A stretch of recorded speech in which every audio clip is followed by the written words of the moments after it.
externa americana, indo-europeus, que vocês vão ver que tem tudo a ver com os indo-europeus, façam perguntas nos pimbas, por favor. Então, assim, bom, basicamente vocês estão acompanhando aí o drama da tomada de Cabul, as pessoas tentando correr para pegar o avião e ir embora. E vocês vão entender, porque assim, acho que eu quero começar jogando a provocação aqui direta para o universo da direita. Antes de bater na esquerda, assim, bater nas contradições da esquerda, não sei o quê. Beleza, vamos começar pela direita. E qual o problema que eu levo na direita? Eu vi alguns olavistas falando que está faltando o Ocidente olhar para as suas raízes. Nossa, e aí... o Ocidente está sobrando ali. Aí que eu vou passar pro Ricardo. Ricardo Almeida. Quem é o pai e a mãe dessa treta no Afeganistão? Então, vamos lá. Quem é o pai e a mãe da treta no Afeganistão? Contextualizando a história ali. Quando é que o Talibã aparece? Quando é que ele surge? O Talibã surge em 1994 por uma iniciativa de um clérigo muçulmano chamado Mullah Omar, que era uma figura muito estranha, uma figura atípica, porque era um cara que praticamente não sabe nada dele. Tem 2 fotos do cara, o cara totalmente obscuro, saía poucas vezes ali da cidade de Kandahar, e ele unificou uma série de descontentes e de guerrilheiros, etc., e fez o Talibã. Agora, quem eram esses caras? Quem eram esses guerrilheiros? Quem ele unificou? Quem eram os combatentes do Talibã? As pessoas vieram de onde? As pessoas vieram da guerra. Houve uma guerra no Afeganistão na década de 80. Ela foi uma longa guerra de 10 anos travada desde 1979 até 1989. Um ano depois que eu nasci, a guerra se encerrou. E essa guerra dividia quais frentes? Havia basicamente 2 frentes na guerra afegã-soviética. Você tinha a frente da União Soviética que invade o Afeganistão em 1979 para manter um regime socialista, comunista no Afeganistão, que estava perdendo força e caindo. Você tinha um regime socialista que era pressionado por uma série de levantes populares da população local e que estava caindo. Este regime, ele assegurava a presença soviética numa área que, do ponto de vista geopolítico, é extremamente importante o Afeganistão. Às vezes a pessoa olha, mas o Afeganistão tem o quê? A topografia toda montanhosa, tá? Não tem nada, aquela merda. Por que há tanto interesse? O grande interesse do Afeganistão é a sua localização. O Afeganistão é um país fundamental na Ásia Central. Então, do Afeganistão, você chega ao Paquistão, você chega à Índia, você chega à China, você chega a uma série de países. Então, é um país que tem uma importância geográfica, espacial muito grande. E nós estávamos no contexto de Guerra Fria. Então, havia o interesse do Ocidente, no caso dos Estados Unidos, e havia o interesse da União Soviética naquela região. Houve ali uma revolução socialista, nos anos 60. Essa revolução socialista colocou no poder um governo ditatorial de esquerda, do tipo que havia em vários lugares, inclusive nos próprios países muçulmanos da Ásia Central, outros países que também tinham um governo parecido, e esse governo ele começou a se enfraquecer por conta desses levantes populares, e para impedir a queda deste regime, a União Soviética invade o Afeganistão em 1979 com uma tropa de 80 mil soldados, assim, uma tropa grande. O problema é que, e aí você vai falar dos indo-europeus, o Afeganistão é difícil de tomar. Sabe aquela música do Tropa de Elite, você lembrou? O Afeganistão é ruim de invadir. O Morro de Cabul, ruim de invadir. O Morro do Hindu Kush. Por quê? A topografia é extremamente montanhosa. A unidade política afegã é fraca. Você tinha uma monarquia que perdurou bastante tempo. Você teve um rei lá que governou de 1933 até a década de 60. Governou mais de 30 anos. Mas, assim, é uma unidade política fraca. É um país, até hoje, essencialmente tribal, então você tem tribos e etnias diversas naquele amontoado, um país de topografia dificílima, cheio de montanha e tal, e um país com uma tradição guerreira muito, muito, muito antiga que o Renan vai mencionar, que vai desde dos indo-europeus, certo? Coisa para antes de Cristo, a tradição guerreira do Afeganistão, e que continuou ao longo do tempo. Tanto que no século XIX, o Afeganistão foi objeto de cobiça imperialista da Rússia e do Império Britânico, que tentaram sempre tomar o Afeganistão, sempre com muita dificuldade. Então é muito difícil aquele lugar. E a União Soviética entrou com a sua marreta vermelha, como diz o livro do Frankopan. Então ela entrou com um exército regular muito forte, só que ela começou a ter dificuldade. Por quê? Porque a resistência afegã era uma resistência pulverizada. Então você tinha vários grupos, você tinha milícias, senhores da guerra, não sei o quê. E aí quem é que entra no meio? Quem é que vai entrar? Os Estados Unidos. Então os Estados Unidos já em 1980, portanto um ano depois do início da guerra, começam a enviar arma. E isso aumenta imensamente a partir de 1983 a 85, já na administração Reagan, quando Reagan se senta com os guerrilheiros que formarão o Talibã, os Mujahideen, que formarão o Talibã, e começa a passar armas, recurso, dinheiro, logística, etc, etc.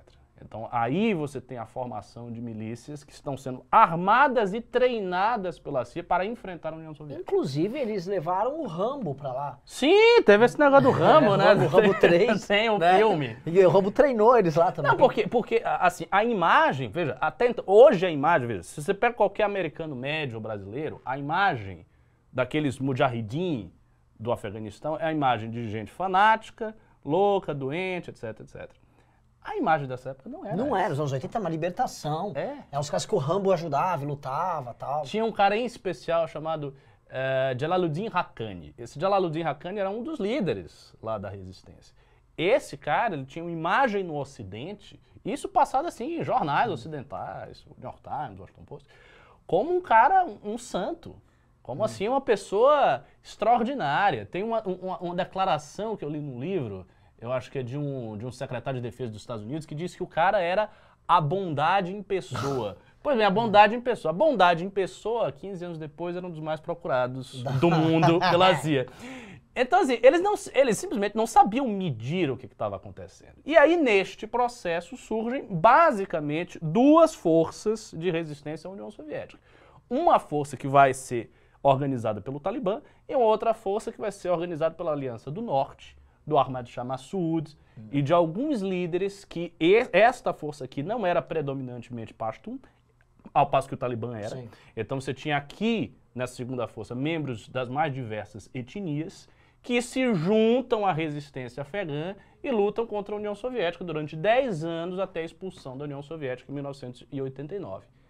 Muito rapidamente, isto é, 5 anos depois, e 5 anos não é nada, 5 anos é menos tempo do que a existência do MBL. 5 anos depois você tem o Talibã se formando, e 2 anos depois, em 1996, você tem o Talibã dando golpe e começando a tomar tudo. E aí o Talibã vai governar o Afeganistão de 96 a 2001, quando ocorre a invasão americana no Afeganistão. Então esta é a situação. Então a ideia de que, o Ocidente não fez nada, o Ocidente deixou a sua virilidade. Isso é totalmente falso. O Ocidente esteve envolvido naquela região durante mais de 30 anos. Isso eu estou falando de 1980 a agora. A gente está falando, portanto, de 41 anos de envolvimento o mais direto possível. Isso sem falar da própria invasão do Afeganistão. O Afeganistão foi invadido em 2001 pelos Estados Unidos, com a alegação, a meu ver verdadeira, de que o Talibã trabalhava em conjunção com a Al-Qaeda. Né? E o Osama Bin Laden ele foi um dos guerreiros nessa resistência afegã contra a União Soviética. Porque você tinha tanto as tropas locais, que se organizavam nessas duas frentes, Aliança do Norte e no Talibã, posteriormente Talibã, e também jihadistas vindo de fora. Então tinha gente que vinha da Arábia Saudita, que vinha do Iêmen, que vinha do Egito, que vinha da Somália. Por que essas pessoas viajavam para lutar ali? Porque neste período, um pregador genial e uma das figuras mais importantes para entender o terrorismo internacional, chamado Abdullah Azzam, este Abdullah Azzam, que era professor de uma universidade saudita e foi professor de Osama Bin Laden, ele cria o conceito de jihad global. Então, até o mundo clássico inteiro entendia a jihad defensiva da seguinte maneira. Você é um muçulmano aqui, a gente mora aqui no Brasil. Vamos supor que o Brasil seja muçulmano. Al-Brasilia. Né? Nós estamos aqui morando num país muçulmano. Se você tem uma potência estrangeira não islâmica invadindo o Brasil, esta é a condição para a jihad defensiva em que se torna Fard Ain, portanto, obrigatório a todo homem lutar contra essa potência estrangeira. Isso está na Sharia clássica desde sempre. Desde sempre. Então, você tem um país muçulmano, esse país foi invadido, todo homem adulto que tem idade hábil, por exemplo, eu, o Renan, o Heitor que está aqui, nós somos obrigados, de acordo com a Sharia, a lutar contra esta potência e nos organizar militarmente para impedir que essa potência invada as nossas terras. Só que o Abdullah Azzam, ele tem uma ideia genial, que quer dizer o seguinte, olha, esses limites geográficos, territoriais, eles valiam no mundo antigo. Porque para você sair, sei lá, você sair de Bagdá e ir até o Cairo, você levava uma vida. Então, somente as pessoas daquele território eram obrigadas a lutar defensivamente contra a potência estrangeira. Como hoje não é assim, você pega um avião, então todo mundo se torna obrigado. E então vários e vários combatentes se voluntariam para lutar na jihad do Afeganistão. E a partir daí surge uma infinidade de coisas. Por exemplo, a Al-Qaeda, basicamente a Al-Qaeda ela começa a partir disso. E outros grupos terroristas eles vão surgindo a partir disso. Por quê? Porque os caras, quando eles enfrentam a União Soviética, eles voltam. Veja, foram 10 anos de guerra, acabou a guerra. O que o cara é? O cara mudou. O cara era uma coisa. Ele enfrentou 10 anos de guerra, ele já tem outra mentalidade. Ele já é outra pessoa. Então ele volta com uma expertise de guerra que serviu para alimentar vários e vários grupos paramilitares islâmicos ao redor do mundo. Então foi isso que aconteceu. E tudo isto ocorreu no contexto de um interesse ocidental e do interesse socialista na região. Então a realidade é essa aí. Uma pergunta que todo mundo está fazendo, né? Tem gente que falou assim, olha, a população do Afeganistão, na verdade, ela apoia os talibãs. Como é que opera isso? Então, assim, o Talibã tem um considerável apoio popular. A ideia de que o Talibã é um grupo que não dispõe de nenhum apoio popular, e isto é falso. Assim, primeiro, de onde é que vem o apoio do Talibã? Vem essencialmente de regiões rurais, que já estão habituadas ao seu governo. Vem de muita gente da etnia Pashtun, que o Talibã é muito representativo, mas não vem, aí tem uma quebra, não vem das pessoas que se acostumaram ao interregno democrático dos 3 presidentes, inclusive esse último, o Ashraf Ghani, que fugiu agora, e que foram os 3 presidentes entre a invasão e a quebra do poderio do Talibã, lá no início dos anos 2000, e hoje. Então você conseguiu formar, por exemplo, uma elite de pessoas, especialmente nas cidades mais avançadas, como Cabul, por exemplo. Então um monte de gente em Cabul que quer viver uma vida dentro de uma estrutura política mais ocidentalizada, menos extremista. E não é nem que esses presidentes que sucederam, eles fossem secularizados, não eram. O governo do Afeganistão, antes agora da retomada do Talibã, não era um governo secular ou um governo socialista. Não era, não. Era um governo ainda fundado em certos princípios islâmicos, mas um pouco menos agressivo na imposição do entendimento do que eles têm como Sharia. E aí, quando o Talibã volta, essas pessoas ficam, obviamente, apavoradas. Isso sem falar, obviamente, da resistência rural, das pessoas aterrorizadas com o regime do Talibã, do fato das mulheres não poderem isso, tudo essas coisas folclóricas que vocês veem aí na mídia sobre o Talibã, elas são reais. O Talibã é um movimento extremista mesmo, não é discurso, eles são um movimento extremista. A situação, o desenvolvimento humano daquela região, sob o mando do Talibã, era mínimo, era minúsculo. Tanto que os próprios clérigos que apoiavam o Mullah Omar eram clérigos de maneira de dizer, porque o conhecimento que eles tinham de Corão, isso tem vários estudos sobre isso, era minúsculo. Era um conhecimento muito básico, uma gente muito simples, muito primitiva mesmo, atrasada, e que apoiaram o cara porque era uma liderança carismática que conseguiu unificar aqueles guerreiros. Então essa é a situação. A situação do povo afegão é terrível, terrível. Agora, e aí vem também um ponto que é importante aqui colocar. Muita gente está falando, isso é uma coisa do Biden, não sei o quê, foi a administração Biden, blá blá. Mais ou menos. O processo de retirada das tropas americanas é um processo gradual, que vem acontecendo há muito tempo Tem várias tropas de outros países que integram a OTAN, Sim, que já vem... A Inglaterra estava junto, Há tinha muito belga, tempo, tinha gente. eles já estão saindo há muito tempo. E os Estados Unidos, especificamente, fez um acordo de paz assinado em Doha, no Catar, em 2020, no ano anterior, ainda na época da administração Trump, em que no acordo se firmavam certas cláusulas. Então, o acordo dizia que as tropas americanas iam se retirar aos poucos. E foi isso que aconteceu. Então, a coisa ela não cai na conta do Biden, do jeito que as pessoas estão colocando. Ela cai na conta de todo esse movimento. E é muito complicado, cara, porque os Estados Unidos, quando eles invadem um país, eles tentam estabelecer, enfim, o seu regramento, eles buscam apoios locais e aí surgem construções governamentais que são artificiais, que não vão se manter sem o apoio militar dos Estados Unidos, e quando esse apoio militar nunca sai, se mantém. nunca se mantém, Nunca sempre se cai. mantém. Foi assim no Iraque, foi assim na Síria. Quer dizer, a Síria se tentou, porque a Síria, o governo é do socialista, do Bashar al-Assad, mas eles tentaram fazer isso. Né? Foi assim no Afeganistão, então é sempre assim. São governos que não dispõem de força militar suficiente e de apoio suficiente para se manterem. Eles se mantêm porque os Estados Unidos estão ali, dando o apoio. Quando os Estados Unidos saem, o castelo de carta desaparece. Outra e foi coisa, o que aconteceu. O Talibã tomou Trump, tudo. ele ganhou a eleição prometendo sair fora de tudo. E foi saindo. E foi saindo. E assim, eu vejo esses caras, porque eu vejo essa direita brasileira falando isso, eu fico pistola, porque eu falei, mas caralho, você não gosta do Trump? Foi tema da campanha do cara. Ah, O que exatamente. vocês estão querendo? Voltar pro Afeganistão, pros Estados Unidos? Ah, o Ocidente tem... O que o Ocidente... Eu não sei exatamente o que tem que fazer. Assim, o Ocidente é parte integrante da cagada. Uhum. Mas eu não sei como ele vai ser parte da solução. Eu não sei qual solução tem Eu pra não dar vejo ali. solução nenhuma. Acho que não tem solução. Não tem solução. Assim, solução... Primeiro, o que significa solução? Solução é o quê? É não deixar o Talibã voltar ao poder? Para não deixar o Talibã voltar ao poder, as tropas americanas têm que ficar estacionadas no Afeganistão indefinidamente. Isso é muito dinheiro. Só Foi investido Não é isso, nada. 88, 83 trilhões na formação do exército afegão, que capitulou em um mês. Eles não têm força.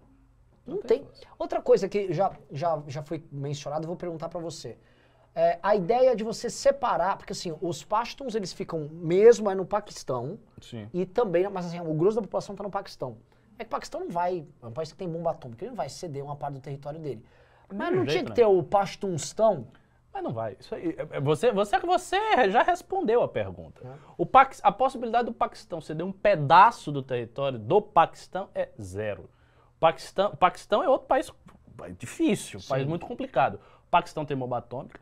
O Paquistão tem uma tensão gigantesca com a Índia, porque o Paquistão surge de um processo de independência e assim, o Paquistão é uma nação islâmica, no sentido de que ela foi criada para Sim. tirar os muçulmanos Da do Índia. tudo que era a Índia e formar um país exclusivamente islâmico.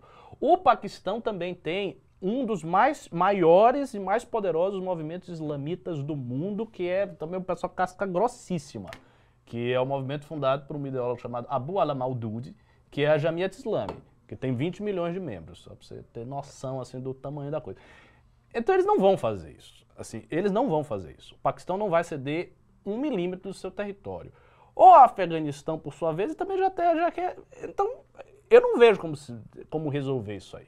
Para mim, o Talibã vai tomar tudo e acabou. E outra, as cláusulas do acordo de paz, eu fui dar uma olhada, eu li alguns artigos na mídia, quais eram as cláusulas? Uma das cláusulas era, o Talibã se compromete a não permitir que a Al-Qaeda opere dentro do seu território. Isso não vai durar 1 ano, não vai durar 6 meses. Os Estados Unidos saiu, o Talibã vai permitir a Al-Qaeda operar no seu território tranquilamente. É óbvio. Por que não vai? Aí os Estados Unidos vão ter que voltar, eles vão fazer outra guerra?